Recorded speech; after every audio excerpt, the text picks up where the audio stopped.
भैया बहन, आप कैसे हैं? आज के ऑनलाइन क्लास में आपका स्वागत है। सर्वेशाम शुभम भूयात्। आज मैं कक्षा षष्ठ के भैया बहन जो 10वां पाठ पढ़ा रही हूँ, विवेकानंद, स्वामी विवेकानंद जी के विषय में है, उनके जीवन चरित्र पर आधारित है। तो यह मैं आपको तीसरा पैराग्राफ पढ़ा रही हूँ। इसे ध्यान से जब भी वीडियो देखेंगे पुस्तक लेकर के ही बैठेंगे। पुस्तक वीडियो देखने के बाद पुस्तक को पढ़ेंगे, समझ में आएगा। एकदा कक्षायाम शिक्षक, एक बार कक्षा में शिक्षक नरेंद्र प्रश्नम अपृच्छत, नरेंद्र से प्रश्न अपृच्छत का अर्थ है पूछा। नरेंद्र प्रश्नम अपृच्छत, नरेंद्र से प्रश्न पूछा। तस्य उत्तरम तु शुद्धम आसीत्, उनका उत्तर सही था, परंतु शिक्षक तम उत्तरम अशुद्धम अमन्यत, परंतु शिक्षक उनके उत्तर को सही नहीं माना। अमन्यत का अर्थ होता है सही नहीं माना। सत्याय च कदापि न समर्पणम अकरोत्, सत्याय सत्य के लिए, चतुर्थी विभक्ति एक वचन बालकार, सत्याय स कदापि न समर्पणम अकरोत्, सत्य के लिए उन्होंने कदापि कभी भी कोई समर्पण अकरोत् नहीं किया। अतः स अध्यापकेन स विवादम अकरोत्, अतः इसलिए सह वह अध्यापकेन अध्यापक के सह साथ विवादम अकरोत्, अध्यापक के साथ विवाद हो गया। अध्यापक अक्रुध्यत, अक्रुध्यत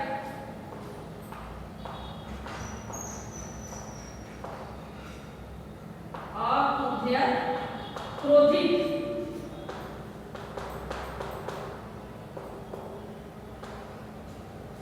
अध्यापकः अक्रुध्यतं च अताड़यत, अध्यापक क्रोधित होकर के तम च और उनको क्या किया, दंडित किया। अताड़यत का अर्थ दंडित किया। नरेंद्र गृहम अगात्य, नरेंद्र जब घर आए, सर्ववृत्तान्तं स्वय अम्बाय अकथयत, नरेंद्र गृहम आगात्य, नरेंद्र जब घर आए, सर्वम वृत्तांतम, सर्वम का अर्थ है सही, वृत्तांतम सभी बात को, स्व अम्बाया कथयत, अपनी माता से कहा। माता तस्मै सांत्वनाय अयच्छत, माता ने उनकी सांत्वना के लिए अयच्छत कहा। अकथयत च यदि तुम सत्यनिष्ठ, करें यदि तुम सत्यनिष्ठ हो, सही कह रहे हो या सही का साथ दे रहे हो, तहि चिंता माँ को, तुम्हें चिंता नहीं करना चाहिए, चिंता मत करो। माँ का अर्थ होता है नहीं, कुरु का अर्थ है करो। तो सत्यनिष्ठा तहि चिंता माँ को, सत्य के साथ तुम सत्य कह रहे हो तो चिंता मत करो। यदि तुम सत्यनिष्ठ हो तो चिंता मत करो।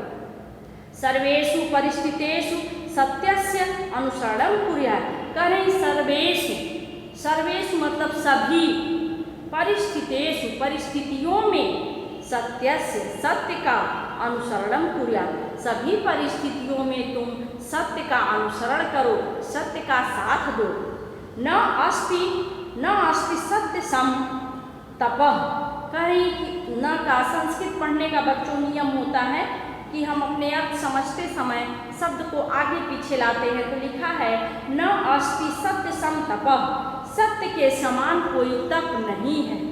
न बीच में है लेकिन इसको हम लोग लास्ट में लाएंगे। तो न अस्ति, अस्ति का अर्थ होता है सत्य सम तपः, सत्य के समान कोई तप नहीं है। फिर से एक बार आप देख लीजिए बच्चों। एकदा कक्षायाम शिक्षक, एक बार कक्षा में शिक्षक नरेंद्र प्रश्नम अपृच्छत, नरेंद्र से प्रश्न पूछे। तस्य उत्तरम तु शुद्धम आसीत्, उनका उत्तर सही था, आसीत् का अर्थ था, परंतु शिक्षक तम उत्तरम अशुद्धम अमन्यत, परंतु शिक्षक उनके उत्तर को सही नहीं माने। सत्याय स कदापि न समर्पणम अकरोत्, सत्य के लिए विवेकानंद जी ने कोई समर्पण, सत्याय कदापि न समर्पणम अकरोत्, सत्य के लिए उन्होंने कोई समर्पण नहीं किया। अतः स अध्यापकेन स विवादम अकरोत्, इसलिए स वह अध्यापकेन स विवादम, अध्यापक के साथ विवाद हुआ। अध्यापका क्रुध्यत तम च अताड़यत, अध्यापक क्रोधित होकर के तम उनको, अताड़यत का अर्थ होता है उनको दंडित किया। नरेंद्र गृहम अगात्य सर्ववृत्तांतम स्वयंबाय कथयत, नरेंद्र घर आने पर, आगात्य आने पर, सर्ववृत्तांतम सभी बातों को स्वयंबाय कथयत अपनी माता से बताया, कहा। माता तस्मै सांत्वना अयच्छत, माता सांत्वना की इच्छा से, उन्हें सांत्वना देने की इच्छा से, अयच्छत या इच्छा से, अकथयत कहीं, च यदि तुम सत्यनिष्ठ, यदि तुम सत्यनिष्ठ हो तन चिंता माँ को, तुम्हें चिंता नहीं करनी चाहिए, चिंता मत करो या नहीं करनी चाहिए, सम्मानित तरीके से होता है। सर्वेषु परिस्थितेषु सत्यस्य अनुसरणं कुर्यात्, सभी परिस्थितियों में सत्यस्य, सत्य का, काकी के षष्ठी विभक्ति एक वचन है। सर्वेषु परिस्थितेषु, सर्वेषु परिस्थितेषु यह सप्तमी विभक्ति का बहुवचन है। सर्वेषु परिस्थितेषु सभी परिस्थितियों में, सत्यस्य सत्य का, अनुसरणं कुर्यात् अनुसरण करो, न अस्ति सत्यमप्यु तपः, सत्य के समान कोई तप नहीं है। तो बच्चों जब आप वीडियो देखेंगे पुस्तक लेकर के ही देखेंगे और यह शब्दार्थ अवश्य नोट कर लेंगे। धन्यवाद। आज के लिए बस इतना ही। अंतिम जो पैराग्राफ बचा है उसे मैं अगले वीडियो में आपको पढ़ाऊंगी। अब आप बढ़िया से पढ़ाई करें, आपका दिन मंगलमय हो।